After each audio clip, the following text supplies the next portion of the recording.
University में प्रधानमंत्री नरेंद्र मोदी उनके सिल्वर जुबली समारोह के मौके पर छात्रों को संबोधित कर रहे हैं। सीधे आपको वहीं ले चलते हैं। Our corona warriors. In fact, doctors and medical workers are like soldiers, but without the soldier's uniform. The virus may be an invisible enemy, but our corona warriors, medical workers are invincible. In the battle of invisible versus invincible, our medical workers are sure to win. Friends, earlier, the debates on globalizations have focused on economic issues. Now, the world must unite and focus on humanity-centric aspects of development.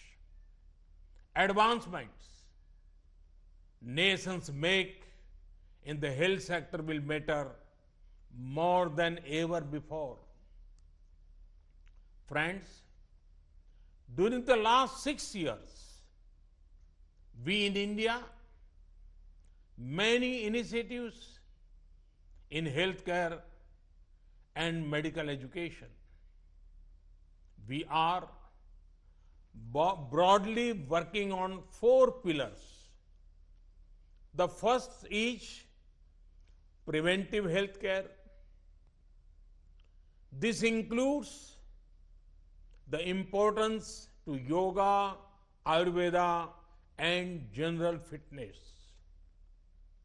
More than 40,000 wellness centers have been opened where a key focus is on controlling lifestyle-related disease.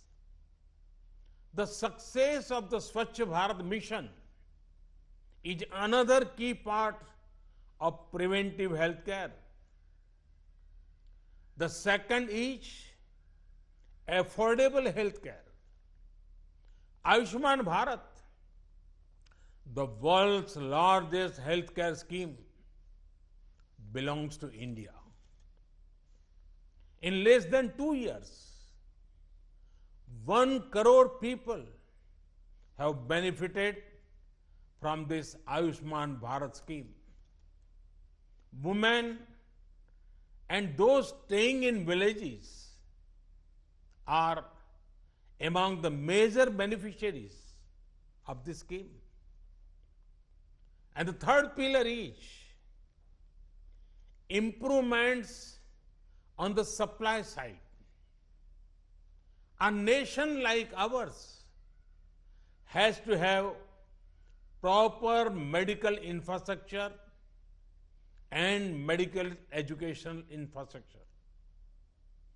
Work is underway to ensure a medical college or postgraduate medical institute in every district of the country. The country has seen rapid progress in setting up 22 more AIIMS. Over the last 5 years, we have been able to add over 30,000 seats in MBBS and 15,000 seats in post-graduation.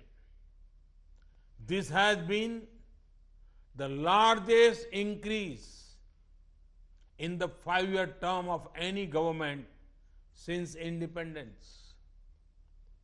The Medical Council of India had been replaced by a new national medical mission, the new National Medical Commission, through an act of the Parliament. This will go in a long way in improving the quality of medical education, bringing it at par with the international standards. The fourth pillar is mission mode implementation. A well thought of idea on paper makes it only a good idea, and a good idea will implemented makes it a great one. Hence, implementation is very crucial. Here, I would like to highlight the success of India's National Nutrition Mission that is helping youngsters and their mothers. India is working 24/7 to eliminate TB by 2025. This is 5 years ahead of the global target of 2030. Mission Indradhanush has increased our rate of annual rise in vaccination coverage by 4 times. Friends, the central government recently approved the introduction of a new law for expanding education of more than 50 different allied and healthcare professionals.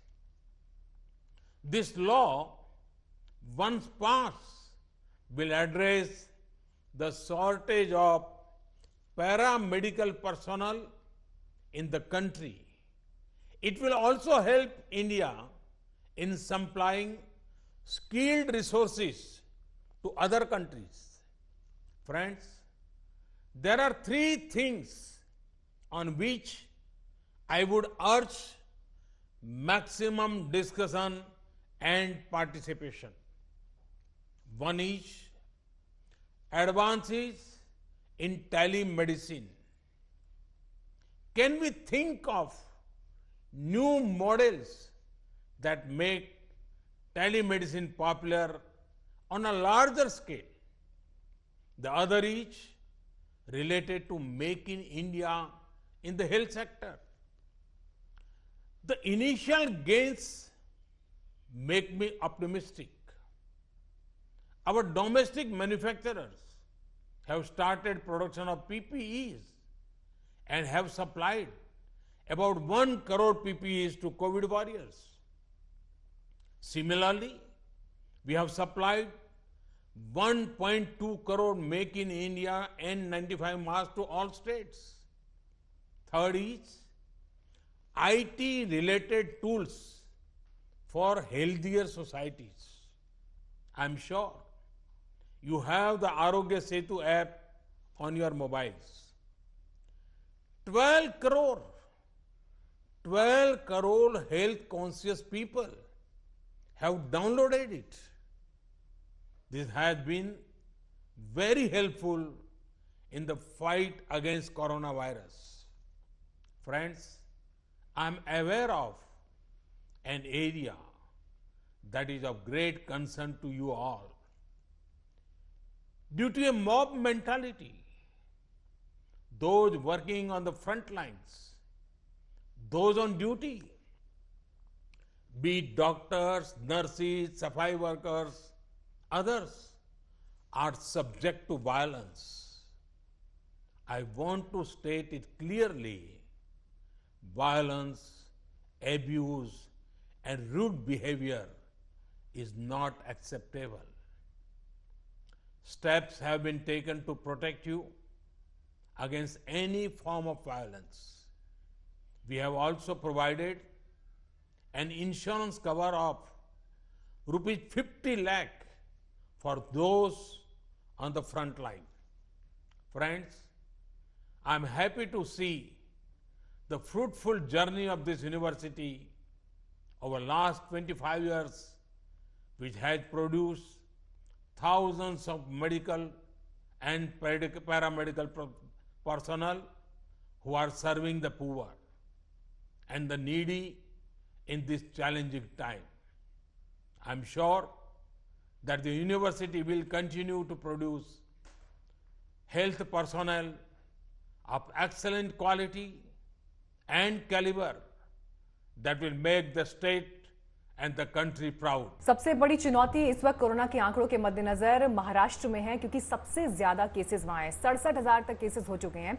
ऐसे में unlock 1 के दिन भी सरकार ने यह तय किया है कि रियायतों का दौर इस हिसाब से तय किया जाएगा कि किस हिस्से में क्या स्थिति है राज्य में। देखिए हमारी ये खास रिपोर्ट, जिसमें आप ये जान पाएंगे महाराष्ट्र में आपके लिए क्या खुला है, क्या बंद है।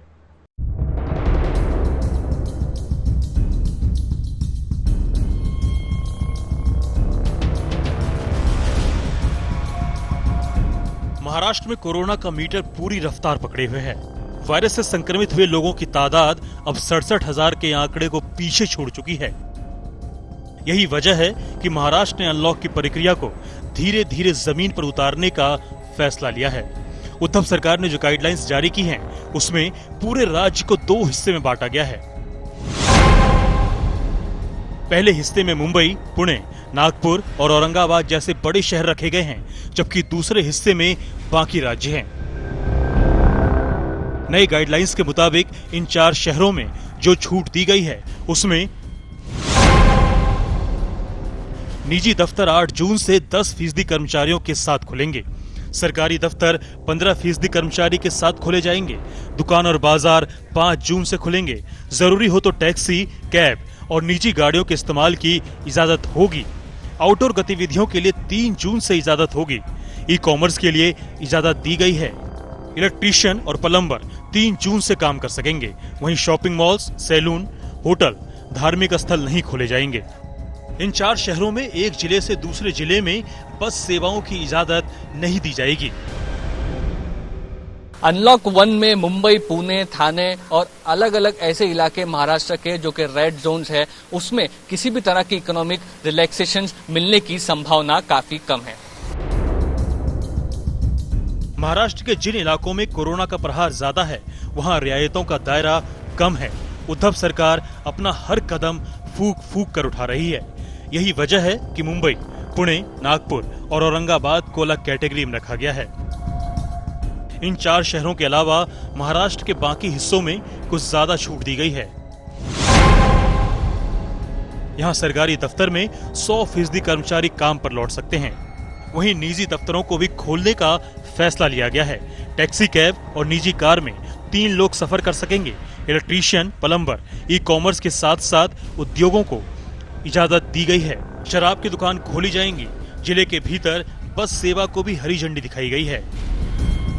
महाराष्ट्र सरकार ने जिन इलाकों को कंटेनमेंट जोन माना है, वहां कोई छूट नहीं दी गई है। कहीं भी स्पा, सैलून, होटल, रेस्टोरेंट को खोलने की इजाजत नहीं होगी। Metro, cinema hall, swimming pool और ऑडिटोरियम नहीं खुलेंगे। स्कूल, कॉलेज बंद रहेंगे। सरकार सब कुछ खोलना चाहती है, लेकिन कोरोना का बढ़ता ग्राफ ये जोखिम उठाने नहीं दे रहा। लिहाजा अनलॉक होते देश में भी कदम फूक फूक कर उठाइए। ये वक्त की मांग है, क्योंकि सावधानी ही सुरक्षित रहने की गारंटी है। मुस्तफा शेख के साथ साहिल जोशी, मुंबई, आज तक। आज जीना भी है, लेकिन एक बार फिर से जिंदगी को पटरी पर लाना है। इसीलिए तमाम राज्यों के मुख्यमंत्रियों ने एक साथ बैठक की थी प्रधानमंत्री मोदी के साथ, और इस बात पर चर्चा की गई थी यहां पर कि किस तरीके से ऑरेंज, रेड और ग्रीन जोन के हिसाब से छूट दी जाए, रियायतें दी जाएं। लेकिन अलग अलग राज्यों में मीनाक्षी इस वक्त स्थिति अलग है, क्योंकि वहां पर जो केसेस की रफ्तार है या फिर केसेस बढ़ने की जो रफ्तार है वो अलग है, और साथ ही मरीजों की ठीक होने की भी संख्या अलग राज्यों के हिसाब से वहां पर अनलॉक की स्थिति भी तय करेगी। और नेहा देखिए, क्योंकि आज अनलॉक 1 का पहला दिन, तो ऐसे में केंद्रीय गृह मंत्रालय पहले ही ये कह चुका था कि राज्य पाबंदियों को घटा नहीं सकते, बढ़ा सकते हैं। लेकिन अलग अलग राज्यों की सड़कों पर आज कैसे रौनक लौटी है, क्या बदली हुई तस्वीर आज के दिन की है, सबसे पहले अपने दर्शकों को दिखाते हैं।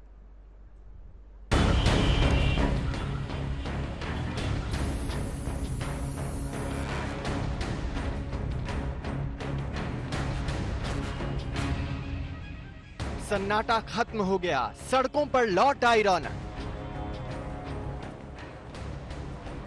दौड़ने लगी गाड़ियां, शुरू हो गया जाम का जंजाल। बाजार सज गए, दुकानों के भी शटर उठ गए। सरकारी हो या प्राइवेट, सभी दफ्तरों के दरवाजे खुल गए। अब कोरोना के साथ जिंदगी रफ्तार पकड़ने लगी।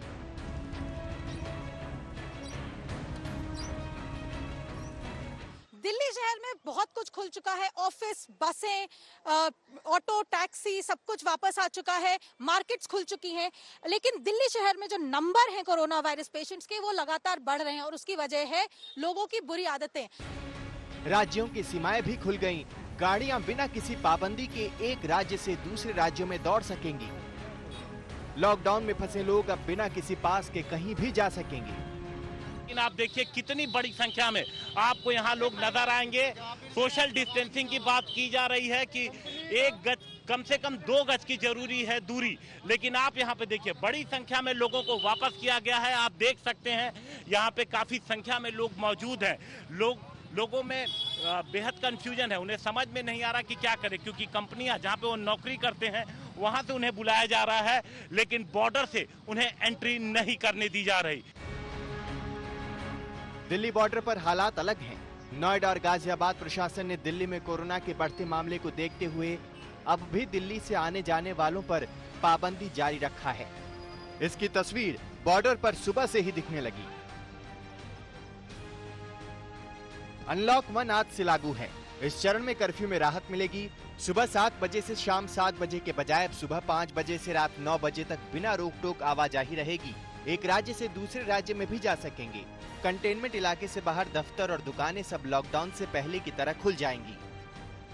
देखिए, अनलॉक 1 संयम के साथ गतिविधियों को चालू करना है, सावधानी के साथ कोरोना पर विजय प्राप्त करनी है और सबके सहयोग से इस संकट से बाहर निकलने का नाम है अनलॉक 1। हफ्ते भर बाद रियायत की दूसरी किश्त भी लागू हो जाएगी। अनलॉक 2 8 जून से शुरू होगा। होटल, रेस्टोरेंट सब खुल जाएंगे। मॉल्स को भी इजाजत मिल जाएगी। धार्मिक स्थल भी खोल दिए जाएंगे। देश अनलॉक हो रहा है, लेकिन कोरोना की जंग खत्म नहीं हुई है। अब भी सोशल डिस्टेंसिंग और चेहरे पर मास्क जरूरी है। प्रधानमंत्री ने कल मन की बात में इस बात पर जोर दिया। हमारी जनसंख्या ज्यादातर देशों से कई गुना ज्यादा है।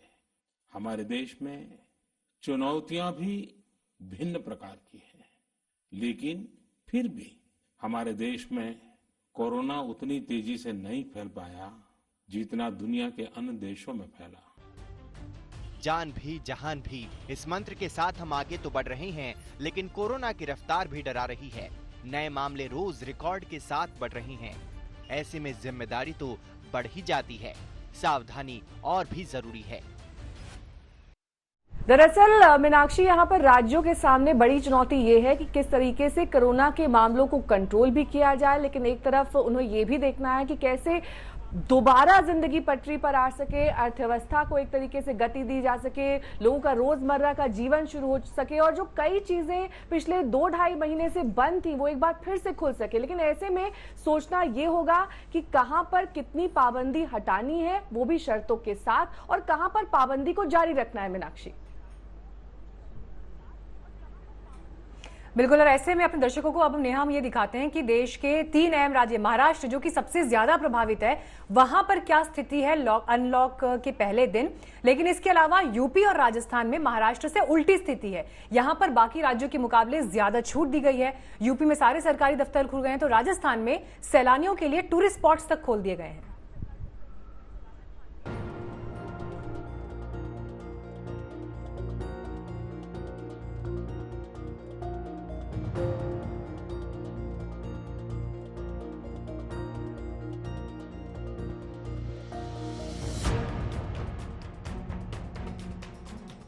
अनलॉक 1 के पहले दिन ही तस्वीरें बदल गईं। फिर चाहे वो दिल्ली हो या मुंबई, जयपुर हो या फिर अहमदाबाद, सड़कों पर गाड़ियों का अंबार, बाजार का सन्नाटा खत्म हो गया।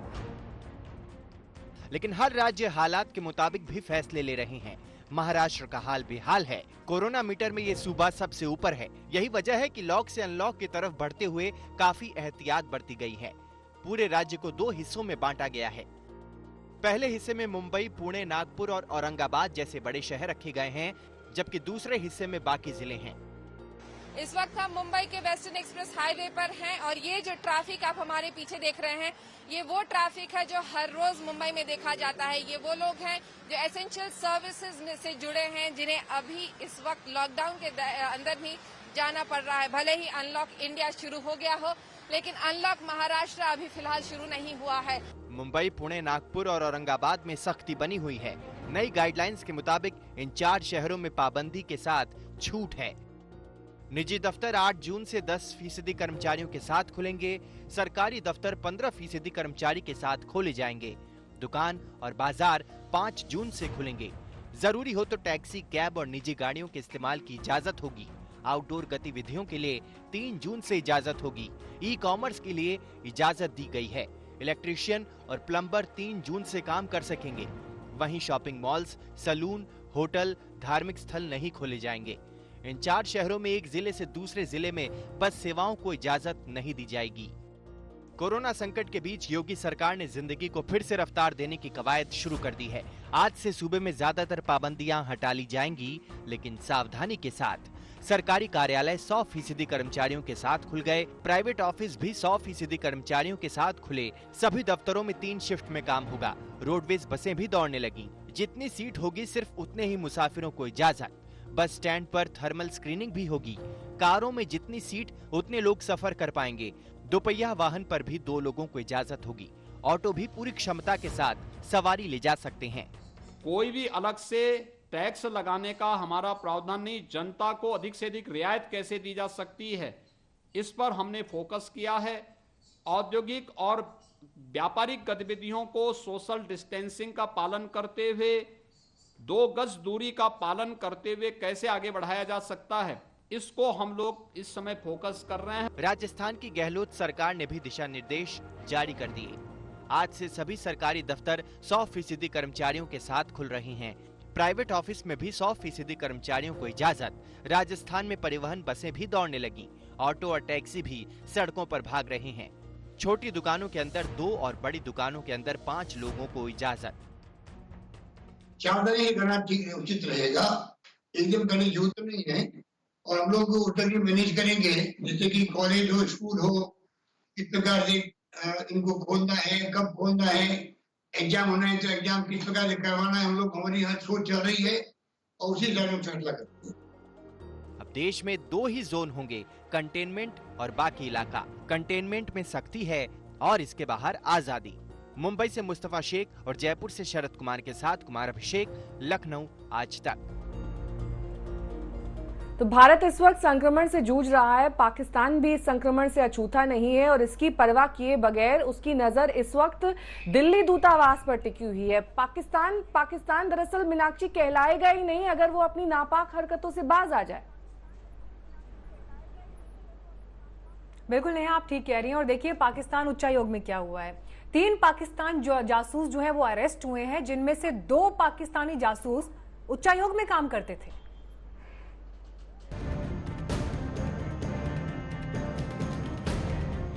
दबोचे गए पाक की खुफिया एजेंसी के मोहरे। जासूसी करते थे वीजा महकमे के अफसर। रंगे हाथ पकड़े गए 3 जासूस। इन 2 चेहरों को गौर से देखिए। नाम है मोहम्मद ताहिर और आबिद हुसैन।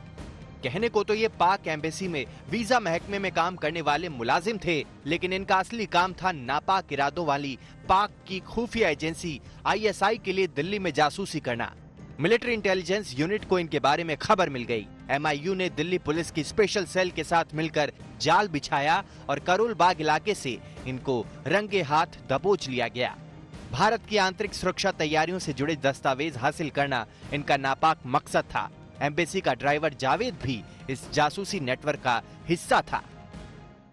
जासूसी के आरोप में हिरासत में लिए गए आबिद और ताहिर वैसे तो पाकिस्तानी उच्चायोग में बतौर वीजा सहायक काम करते थे, लेकिन इनका असल काम ISI के इशारे पर भारतीय सुरक्षा से जुड़ी खुफिया जानकारियां हासिल करना था। ऐसे में इनके निशाने पर ज्यादातर आर्मी ऑफिसर होते थे, लेकिन इनके नापाक मंसूबों की भनक मिलिट्री इंटेलिजेंट यूनिट को लग गई, जिसके बाद स्पेशल सेल से जानकारी साझा कर इन्हें करोल बाग से धर दबोचा गया। फिलहाल इनके पास से जो दस्तावेज बरामद हुए हैं उनकी जांच की जा रही है। साथ ही साथ ये भी पता लगाया जा रहा है कि यहाँ ये किन किन लोगों के संपर्क में थे। पाक के जासूस आबिद के पास से गीता कॉलोनी के किसी नासिर गौतम के नाम का आधार कार्ड भी मिला है। इस आधार कार्ड की जांच की जा रही है। अब जासूस तिकड़ी के काम करने का तरीका भी समझ लीजिए। इनके निशाने पर होते थे सेना के जवान। ये तिकड़ी खुद को हिंदुस्तानी बताती थी। ISI इनको लिस्ट देती थी कि किनको टारगेट करना है। दोनों वीजा सहायक ISI के संपर्क में थे। जावेद का काम था दिल्ली में दोनों को अलग अलग इलाकों में ले जाना।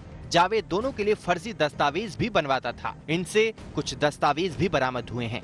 अब स्पेशल सेल ये जानने की कोशिश कर रही है कि इस तिकड़ी ने किन फौजियों को टारगेट करने की कोशिश की थी। अनुज मिश्रा के साथ अरविंद ओझा, दिल्ली आज तक।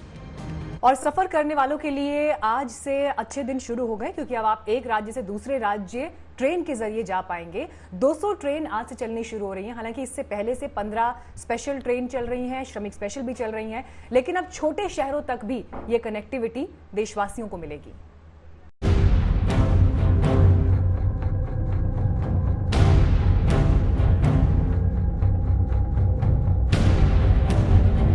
सड़क पर मजदूर, ट्रकों पर मजदूर, बसों में मजदूर, श्रमिक एक्सप्रेस में मजदूर, जो साधन मिला उस पर मजदूरों का रेला घर के लिए निकल पड़ा।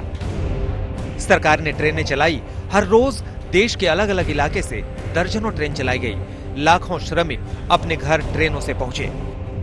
अनलॉक होते देश में अब सरकार ने राहत की एक और किश्त जारी कर दी है। रेल मंत्री पीयूष गोयल ने जानकारी साझा करते हुए ट्वीट किया, कल से देश भर में शुरू हो रही है 200 स्पेशल ट्रेन।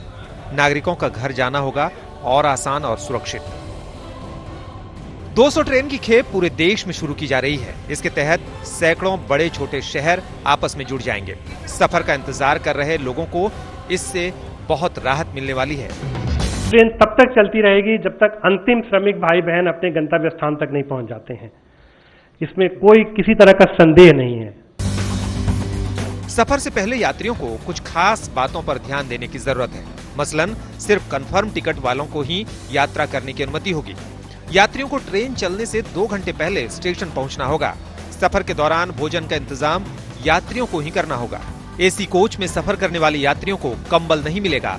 यात्रियों को मास्क पहनना अनिवार्य होगा। सभी को सोशल डिस्टेंसिंग का पालन भी करना होगा। रेलवे हर रोज दर्जनों ट्रेन चला रहा है, लेकिन इसके बावजूद लाखों लोग अभी भी फंसे हुए हैं। इसमें मजदूर भी हैं और दूसरे भी। अब ट्रेन की नई खेप चलने से लोगों को बड़ी राहत मिलेगी, लेकिन कोरोना के बढ़ते संक्रमण के बीच अभी बहुत सावधान रहने की भी जरूरत है।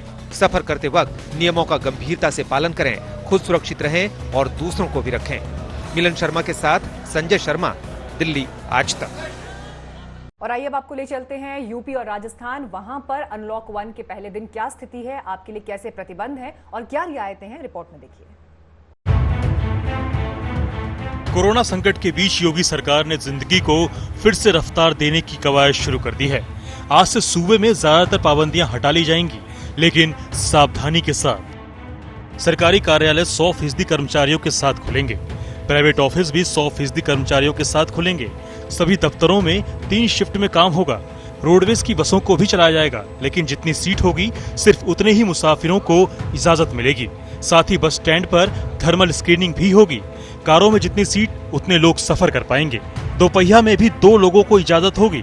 ऑटो भी पूरी क्षमता के साथ सवारी ले जा सकते हैं। यूपी के सभी बाजार कल से खुल जाएंगे, लेकिन सबके लिए शर्तें रखी गई है। ज्यादातर बाजारों को सुबह 9 से रात 9 तक खुलने की इजाजत होगी।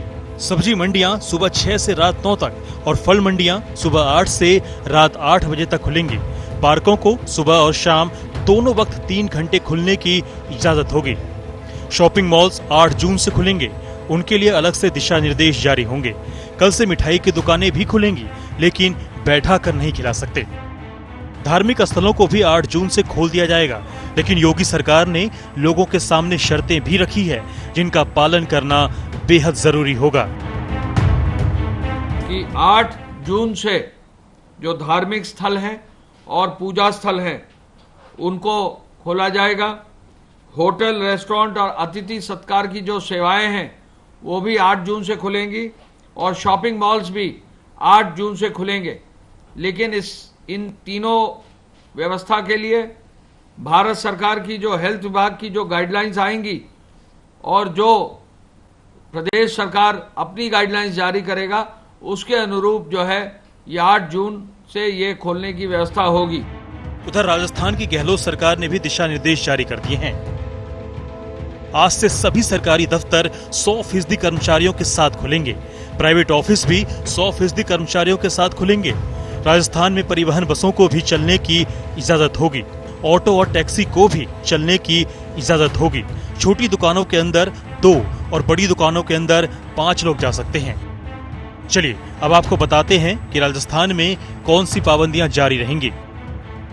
मेट्रो सेवा, सिटी बसें, malls, gym, cinema halls, school college, राजनीतिक और सामाजिक कार्यक्रमों पर पाबंदी जारी रहेगी। क्योंकि कुछ सीमित को छोड़ के बाकी सारी गतिविधियां खोली जा रही हैं। एम्फेसिस जो है इन सारी गाइडलाइंस पे ये है कि क्या सुरक्षात्मक कदम अपने को उठाने हैं और क्या गतिविधियों, किन गतिविधियों के साथ क्या क्या सुरक्षात्मक कदम उठाए जाएं। जो अभी नहीं खुले वो 8 जून से खुल जाएंगे। धार्मिक स्थलों, होटल और मॉल्स सब जगह फिर से रौनक हो जाएगी। लेकिन पते की बात यह है कि पाबंदियों में छूट और रियायतें अपनी जगह हैं और जरूरी भी हैं। लेकिन जरूरी ये भी है कि आप समझदारी और जिम्मेदारी दिखाएं। आप सतर्क और सावधान रहेंगे तो कोरोना की हार तय है। आज तक ब्यूरो।